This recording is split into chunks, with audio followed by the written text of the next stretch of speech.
Grouper's Farm. We again appreciate you taking care of those little critters.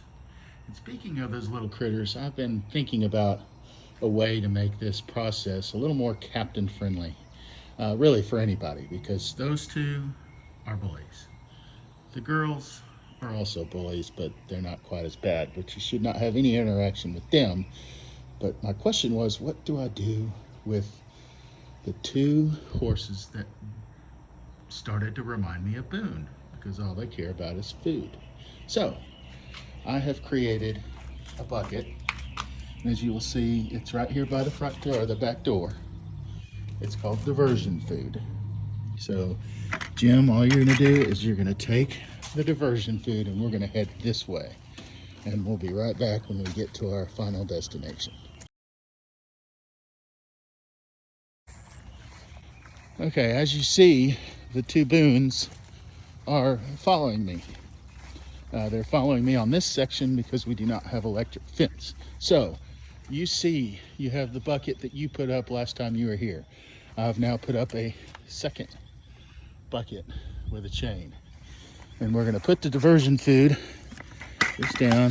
It is airtight, I mean it's watertight, and we're going to put about a cup each in each of these containers, because it'll buy us and buy you enough time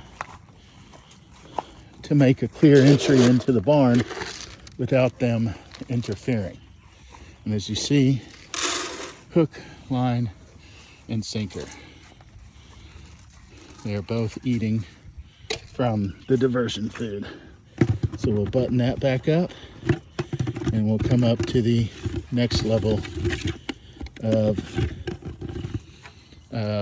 dealing with the electric fence so they don't break down. All right, new addition. Since last time you were here, they were breaking down this gate, and they actually busted the whole thing down. These things are $200-300. What I already had was some electric wire in the garage, so I've wired it just past the gate. And then I'm gonna tell you something, they don't come anywhere near it, nor do I want anybody to get affected by it. So what I've rigged up is a control switch straight over here on the normal side, and all I'm gonna do to make it safe for you and me and Jasper, whoever, is I'm gonna press that yellow button, and you hear a click. That means that I am not going to get electrocuted. I've cut the circuit. So now we can safely travel through the gate. And all you're gonna do is just unhook this, and I just kind of throw it to the side until I leave. But none of this is hot while we're going inside.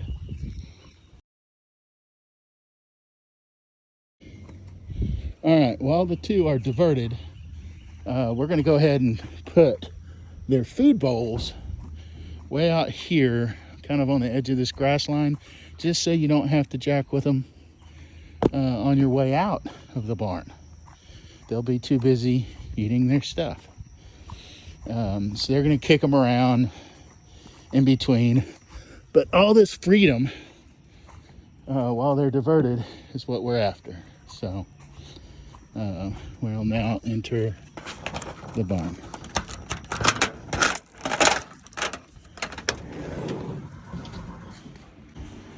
All right, so once we're in here, basically the drill is to, this is a brand new bale.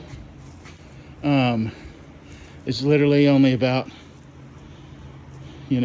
barely a quarter in the morning for each side. So I'm gonna throw about a quarter of it over that fence, just past Macy on the concrete. And I'm gonna throw the other quarter out those doors, kind of at the end of the concrete. And that takes care of the hay. That will also keep them busy while you do other things. Okay, as you see, they have their hay, and I've thrown the hay over there. And so they will Now you'll come in and do the feed. And if you need to fill up your diverter food a little bit, you can do so by doing this. But what we're gonna do is there's obviously 4 buckets and 5 horses. So this first one, I'm gonna put 2 scoops for Macy and Savvy. And then this one for Buttercup. Boone number 1, Donnelly. Boone number 2, Grady. So we're done with that. Do not worry about the sand clear unless Sarah tells you otherwise. Protein. We have been instructed that the girls do not need the protein because Macy's growing too fast. So I'm only putting these in the back 2 that I saved for the Boones. So protein only for the Boone horses. Just a little bit there. All right. And then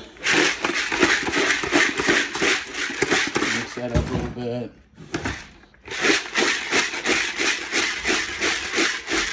Mix that up a little bit. And then we'll go ahead and feed these. So what you'll find is that, you know, Buttercup comes up, tries to get her bite, and the other 2 realize that it's here. So I'm gonna go through this window door and pour the food into, those 2 will come in there. Even if Buttercup gets in there, Savvy will strong harm her out. And all I'm gonna do with the second one, we don't even waste time messing with bowls. Mace, or Buttercup, is just perfectly content eating it on the ground. And she will eat that up happily ever after. All right, the girls are done. That's all it is. All it is for the girls. So now we'll just take the 2 boys,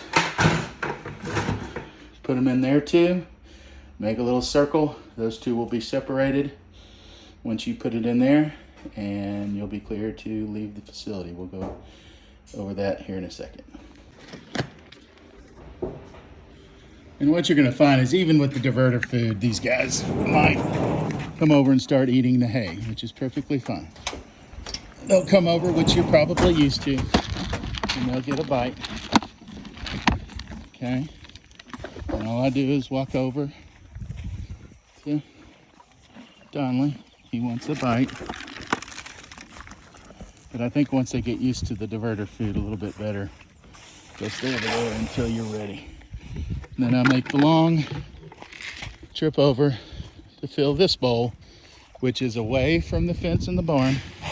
And these guys are content for the next several minutes, probably 15, 20. And then I'm just gonna go put these back where they belong and chain up this gate, and we'll go over the exit procedures.